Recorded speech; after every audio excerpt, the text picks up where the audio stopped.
Mesdames et messieurs, bonsoir. Bienvenue sur Go Dakar TV, la télé qui vous amène de l'avant, la nouvelle chaîne digitale du Sénégal.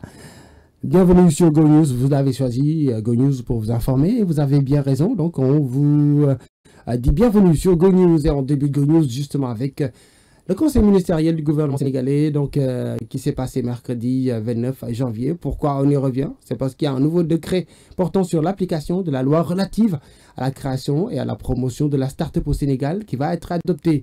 La loi précise que le label start-up innovante correspond à toute entreprise innovante de moins de 8 ans d'âge avec un capital limité dont les investisseurs sont en majeure partie des Sénégalais et qui représentent une forte composante technologique ou créative. Les startups, selon la loi, peuvent bénéficier d'exonérations fiscales, d'accès au financement public ou privé, au marché public simplifié. Elles peuvent aussi obtenir le soutien de plusieurs organismes tels que le Registre national des institutions de mentorat et de conseil de startups. Elles peuvent également demander des sessions d'incubation et de facilités administratives. Le gouvernement sénégalais est conscient de toute la plus-value qu'apportent les startups à opter pour cette réforme afin de booster l'innovation, de créer des emplois pour les jeunes et de positionner le Sénégal comme un hub technologique pour l'Afrique. Il faut noter que plusieurs startups sénégalaises ont conclu l'année 2024 brillamment avec des levées de fonds à l'international qui leur ont permis de développer leur activité et d'élargir leur horizon.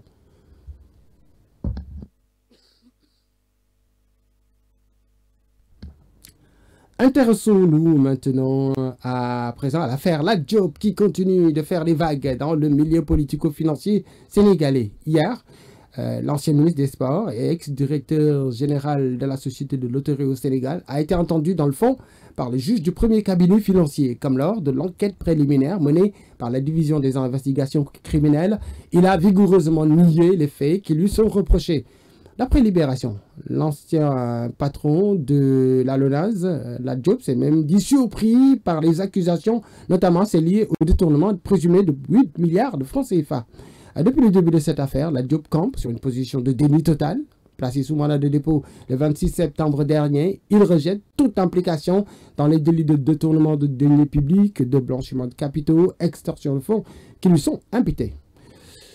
Une autre personne qui est également dans la tourmente actuellement, c'est Birame Souleye Diop qui commence à être habitué des faits, puisqu'il s'agit encore une fois, il a fait encore parler de lui une énième fois. Après la controverse contre Macky Sall qui lui avait valu une convocation à la sûreté urbaine et celle contre le parrainage des activités sportives, le ministre de l'énergie, du pétrole et des mines revient avec une déclaration contre le salafisme pour botter en touche les accusations de certains dignitaires de l'ancien régime qui disaient que les responsables PASTEF sont des salafistes. Il faut dire que Birame Souleye Diop se retrouve au cœur de polémiques à cause de ses sorties.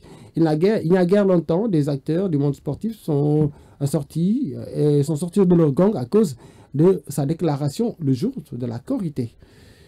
On termine Go News avec le secrétariat politique exécutif de l'Alliance des forces du progrès, l'AFP, réuni ce jeudi. Ce secrétariat a fixé la date du prochain congrès de la formation politique au 12 avril 2025 prochain. Ce grand rendez-vous sera l'occasion de faire le choix du rajeunissement, mais également un moment solennel pour rendre hommage au président Moustapha Niasse, qui a marqué son empreinte positive l'histoire politique de notre pays pendant des décennies. Selon l'observateur, la question qu'on a le droit de se poser est à quoi ressemblera l'après Moustapha Niasse à l'AFP. Toujours est-il que l'ancien président de l'Assemblée nationale, 85 ans, a déjà fait part en juin 2021 de sa volonté de se retirer de la vie politique.